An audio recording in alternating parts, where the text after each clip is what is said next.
अस्सलाम वालेकुम everyone, I hope you are doing well.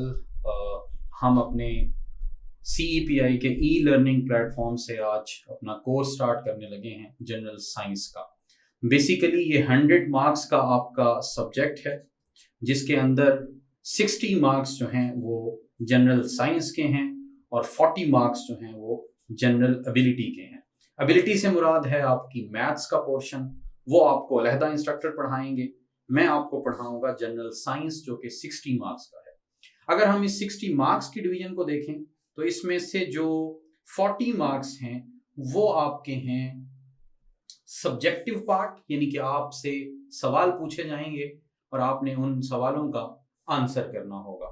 जबकि 20 मार्क्स जो हैं वो आपके MCQs के हैं और ये 20 MCQs जो हैं ये जनरल साइंस में से होंगे। ठीक है, तो जनरल साइंस के MCQs का भी मैं आपको बता दूंगा और साथ में ये 40 मार्क्स की प्रिपरेशन का भी आज हम डिस्कस करेंगे। और जो आप ये सेशन या जो ये लेक्चर्स आप पढ़ेंगे, इन लेक्चर्स में अगर आप अच्छे तरीके से पढ़ते हैं तो फिर आपका ये जो 20 मार्क्स के MCQs हैं ये भी मोस्ट ऑफ द MCQs आपके कवर हो जाएंगे। बाकी इसके अलहदा जो सोर्सेज हैं वो भी मैं आपके साथ डिस्कस कर दूंगा। तो अभी मैं आपको ये पहले बता दूं कि ये जो 60 मार्क्स का जनरल साइंस का पोर्शन है इसकी डिवीजन क्या है। अगर हम इसकी डिवीजन को देखें तो ये 40 मार्क्स का आपका जो है वो रिटन का पार्ट है और इस रिटन के पार्ट के अंदर दरअसल आपने 20 मार्क्स के 2 सवाल करने हैं। लेकिन जैसे बाकी CSS के पेपर्स में 20 मार्क्स का एक ही लॉन्ग क्वेश्चन होता है, यहाँ ऐसा नहीं है। यहाँ आपको 5-5 मार्क्स के 4 पार्ट्स को करना होगा और वो 5-5 के 4 पार्ट्स आपका 20 मार्क्स का क्वेश्चन बनाएंगे। यानी कि टेक्निकली आपको 8 पार्ट्स करने हैं और हर पार्ट जो है वो 5 मार्क्स का होगा। इस तरह आपके टोटल जो है वो 40 मार्क्स बन जाएंगे। ठीक है जी, मैं आपको एक बात बड़ी अहम है जो बताना चाहता हूं, क्योंकि बच्चे अक्सर जो है वो या तो सोशल साइंसेज में से होते हैं तो वो फिर जनरल साइंस उनको आती नहीं होती, और जो साइंसेज के होते हैं वो ओवर कॉन्फिडेंट होते हैं कि उनको साइंस आती है। तो जो CSS का साइंस का पोर्शन है बच्चे, ये इतना ही अहम है जितना कोई भी सब्जेक्ट है। क्योंकि अगर आपके करंट अफेयर, पाकिस्तान अफेयर और जनरल साइंस इन तीनों को मिलाकर 170 या 180 स्कोर नहीं आता तो फिर आपकी एलोकेशन जो है वो इम्पॉसिबल है।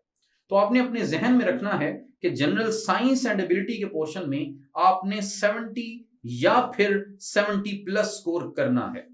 और इसमें भी ये बात याद रखिएगा कि एबिलिटी का पोर्शन जो है, मैथ्स का पोर्शन है, वो 90% बच्चों का वीक होता है और जिनका स्ट्रांग भी हो कि उनके भी 15 से 20 मार्क्स आते हैं, इससे ज्यादा नहीं आते। तो इसका मतलब है कि जो साइंस के 60 मार्क्स हैं इनमें से हमारे 50 मार्क्स एटलीस्ट जरूर आने चाहिए ताकि हम अपनी एलोकेशन को सेफर साइड पर लेकर जा सकें। ठीक है, तो ये याद रखिएगा कि जितना कोई भी सब्जेक्ट आपकी एलोकेशन में अहम है उतना ही जनरल साइंस का सब्जेक्ट आपकी एलोकेशन में अहम है। और समटाइम्स मैंने ये भी देखा है कि जिन बच्चों का साइंस में स्कोर अच्छा नहीं था उनको ग्रुप भी अच्छा नहीं मिला। तो ये बात याद रखनी है कि करंट पाकिस्तान अफेयर्स में आपका स्कोर आएगा या नहीं आएगा वो सर्टन नहीं है, लेकिन जनरल साइंस में आपका स्कोर आना ये सर्टन है, क्योंकि 5 मार्क्स का क्वेश्चन है। तो आप अगर अच्छा लिखते हैं तो 4 तो आपको मिल ही जाएंगे, हो सकता है 5 भी मिल जाए। तो ये सारे कोर्स का मकसद जो मैं आपको पढ़ाऊंगा इसमें यही होगा कि हमने उन 5 में से 4 या फिर 5 स्कोर कैसे करना है। मैं कोशिश करूंगा कि इसको मैं स्लाइड्स के बजाय PDF पर रखूं ताकि उस PDF के थ्रू वो इंटरेक्टिव होता जाए और वो आपके जो नोट्स हैं वो भी नोट्स मेकिंग आपके लिए भी आसान रहे और इस कोर्स के बाद आपको कुछ और कंसल्ट ना करना पड़े। और ये मेरी पूरी कोशिश होगी, और जो स्टूडेंट्स ऑलरेडी मेरे से पढ़े हैं उन्हें पता है कि मेरे लेक्चर्स ही मोर देन इनफ होते हैं अच्छा स्कोर करने के लिए। तो जनरल साइंस में भी हमारी कोशिश यही होगी कि हम इसको इस तरह का हैंडल करें कि आप इन्हीं अपने लेक्चर्स के थ्रू ही अपना स्कोर अच्छा कर लें। तो स्टार्ट करते हैं। सबसे पहले मैंने आपको बता दिया कि इसके अंदर 5 मार्क्स का क्वेश्चन हमारे पास होता है। अब हम थोड़ा सा डिस्कस करते हैं सिलेबस को। मैं आपको बताता जाऊंगा कि इस सिलेबस में से हमने कौन सी चीजें प्रिपेयर करनी है। हमारे पास जो पहला पोर्शन है बच्चों वो फिजिकल साइंसेस का पोर्शन है। इस फिजिकल साइंसेस के पोर्शन में हमारे पास सब सेक्शंस हैं, उन सब सेक्शंस में मैं आपको बताता जाता हूं कि हमने कौन सी चीज करनी है और कौन सी चीज स्किप करनी है। सबसे पहले हमारे पास है कॉन्स्टिट्यूएंट्स एंड स्ट्रक्चर। इसमें हमारे पास यूनिवर्स का स्ट्रक्चर है, यूनिवर्स कैसे बनी। इसमें जो सबसे अहम और सबसे मेन टॉपिक है जो यहां मेंशन नहीं है वो है बिग बैंग थ्योरी।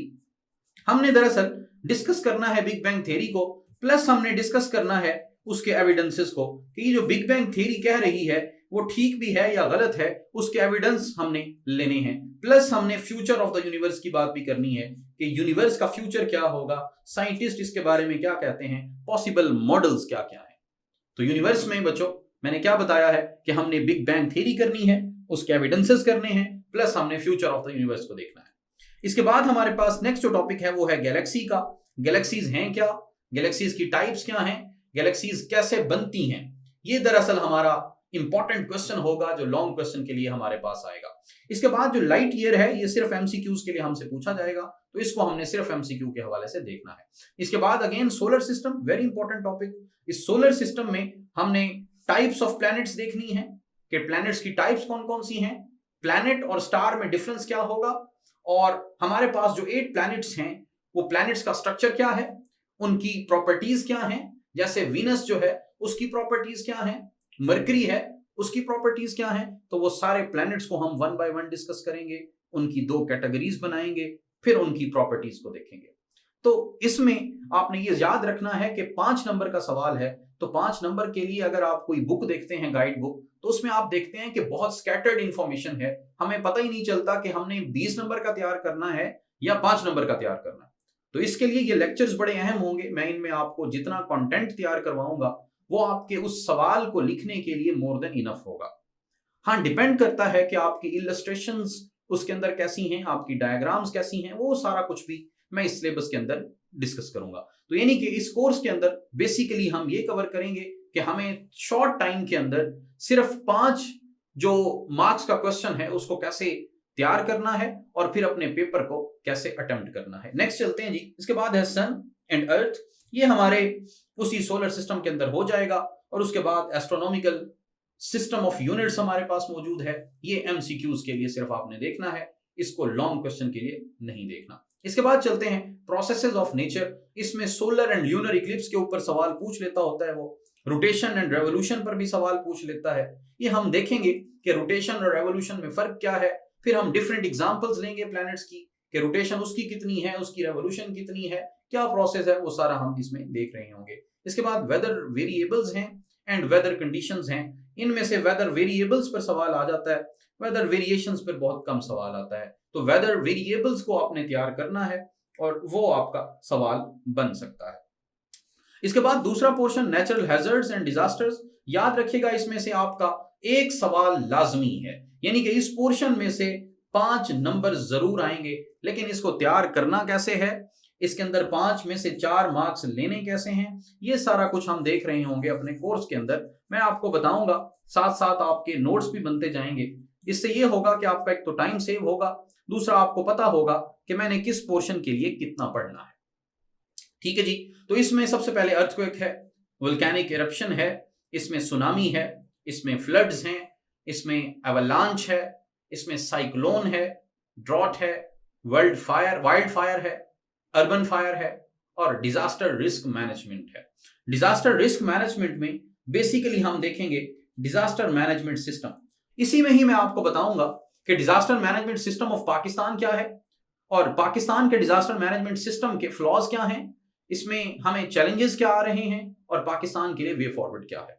तो ये हमारा एक ऐसे भी है, इसी साल पीपीएससी के एक पेपर में ये क्वेश्चन आया हुआ है, तो सीएसएस के ऐसे के लिए भी अहम है, तो यहाँ पे मैं आपको उसकी तैयारी भी साथ करवा दूंगा। इसके बाद चलते हैं जी एनर्जी रिसोर्सेज के ऊपर। इसमें से जो ज्यादातर सवाल पूछा जाता है वो पूछा जाता है renewable energy and non renewable energy sources के ऊपर, उनका डिफरेंस पूछा जाता है, या फिर जियोथर्मल एनर्जी के ऊपर सवाल पूछ लेता होता है। तो याद रखना है यहाँ पे शायद मेंशन नहीं है जियोथर्मल एनर्जी, ये हम पढ़ेंगे कि ये कैसे हार्नेस की जा सकती है। तो यहाँ पे जियोथर्मल एनर्जी पर भी सवाल आ सकता है। इसके बाद आ जाते हैं जी एटॉमिक स्ट्रक्चर के ऊपर। ये ज्यादातर लोग छोड़ देते हैं, लेकिन मैं आपको इसको पढ़ाऊंगा और इस तरीके से पढ़ाऊंगा कि यहां से आप लेक्चर लेंगे और वो आपको क्लियर होगा।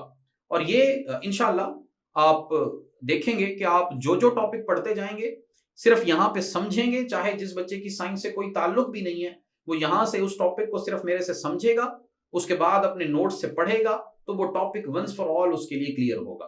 तो केमिकल बॉन्डिंग है, इसमें हमने टाइप्स ऑफ बॉन्ड्स पढ़ने हैं और इलेक्ट्रोमैग्नेटिक रेडिएशंस हैं, ये हमने देखनी है कि इलेक्ट्रोमैग्नेटिक रेडिएशंस क्या हैं, इलेक्ट्रोमैग्नेटिक स्पेक्ट्रम क्या है, उन सारी चीजों को हम डिस्कस करेंगे। इसके बाद मॉडर्न केमिकल एंड मटेरियल में से भी याद रखिएगा एक सवाल लाजमी है, दो आ सकते हैं, एक लाजमी है। इसमें सिरेमिक्स शामिल हैं, प्लास्टिक्स शामिल हैं, सेमीकंडक्टर्स हैं, एंटीबायोटिक्स हैं, वैक्सीन है, फर्टिलाइजर्स हैं एंड पेस्टिसाइड्स हैं। ये टॉपिक्स हैं, हम इनको डिस्कस करेंगे, इनके सिग्निफिकेंस को देखेंगे, प्रॉपर्टीज को देखेंगे और इनकी कंसेप्चुअल अंडरस्टैंडिंग। जैसे सेमीकंडक्टर है, इसमें हम एक्सट्रिंसिक सेमीकंडक्टर्स को देखेंगे, इंट्रिंसिक सेमीकंडक्टर्स को देखेंगे, पी टाइप सेमीकंडक्टर्स को देखेंगे, एन टाइप सेमीकंडक्टर्स को देखेंगे, डोपिंग के प्रोसेस को अंडरस्टैंड करेंगे। तो ये सारी चीजें हम इसके अंदर अंडरस्टैंड कर रहे होंगे, साथ साथ हम जितने भी पास्ट पेपर्स हैं उनमें आए हुए क्वेश्चंस को भी सॉल्व कर रहे होंगे। इसके बाद जी फिजिकल साइंसेज यहाँ पे खत्म हुआ। इसके बाद हमारा जो दूसरा पोर्शन है वो बायोलॉजिकल साइंसेज का है। बायोलॉजिकल साइंसेज में आपके ज्यादातर सवाल बन रहे होते हैं और ये थोड़ा सा समझने से ताल्लुक रखता है। इसके अंदर आपको समझ नहीं आई तो फिर रट्टा लगाने से कोई फायदा हासिल नहीं होता। इसमें जो पहला पोर्शन है हमारा वो सेल का है। Cell is the basis of life. Cell का स्ट्रक्चर क्या है? सेल का स्ट्रक्चर हम देखेंगे कि एक सेल है तो उसके अंदर जो तीन कंपोनेंट्स हैं वो बेसिकली कौन कौन से हैं। एक एनिमल सेल है और एक प्लांट सेल है, तो उन दोनों में डिफरेंस क्या है, डिफरेंस के क्वेश्चन को पेपर में अटेम्प्ट कैसे करना है, हेडिंग्स कैसे बनानी है, ये सारा कुछ मैं आपको पढ़ा रहा हूँ। और इसके बाद हम चलते हैं ऑर्गेनल्स की तरफ, जिसमें न्यूक्लियस है, माइटोकॉन्ड्रिया है एंड राइबोसोम्स हैं। इसके अलावा कुछ छोटी मोटी ऑर्गेनल्स होंगे जिनको हम डिस्कस कर रहे होंगे। ये बहुत अहम है लेकिन ये ताल्लुक रखता है समझने से। जैसे राइबोसोम्स हैं तो उसमें हमने समझना है कि राइबोसोम्स जो है वो कैसे फंक्शन करते हैं, उनकी टाइप्स कौन कौन सी हैं। इसी तरह ईआर है, एंडोप्लाज्मिक रेटिकुलम है, वो किस तरह फंक्शन करता है, उसकी टाइप्स कौन कौन सी हैं। इसके बाद बायोमॉलिक्यूल्स। बायोमॉलिक्यूल्स में proteins, lipid, carbohydrates and enzymes शामिल हैं। इनमें से भी एक सवाल आपका जरूर बनता है, हम इनको भी डिस्कस करेंगे।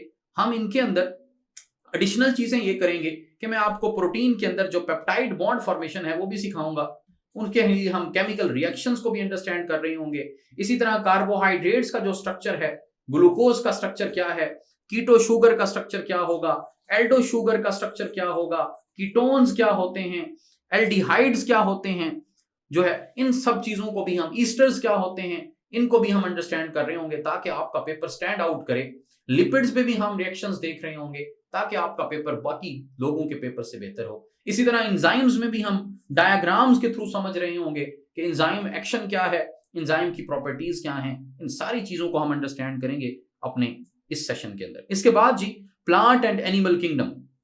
प्लांट एंड एनिमल किंगडम में हमने बेसिकली ब्रीफ क्लासिफिकेशन देखनी है। बस ये बात याद रखिएगा कि एनिमल किंगडम के ऊपर या प्लांट किंगडम के ऊपर पूरे पूरे सेमेस्टर्स लोग पढ़ते हैं, तो आपने वो काम नहीं करना। इसमें मैं जितना मैं आपको पढ़ाऊंगा, जो जो टाइप्स मैं आपको बता दूंगा, बस आपका काम होगा सिर्फ उन टाइप्स को प्रिपेयर करना और वहीं से ही आपने पेपर अपना सॉल्व करना होगा।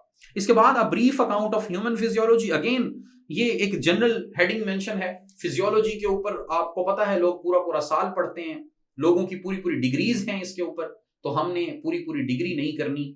हमने इसमें से 3 से 4 सिस्टम्स को अंडरस्टैंड करना है और कुछ छोटे मोटे टॉपिक्स हैं जो पढ़ने हैं, तो वो भी हम देख रहे होंगे कि हमने उनको कैसे पढ़ना है। डाइजेस्टिव सिस्टम है इसके अंदर रेस्पिरेटरी सिस्टम है, इसके अंदर सर्कुलेटरी सिस्टम है, इसके अंदर लिम्फेटिक सिस्टम है।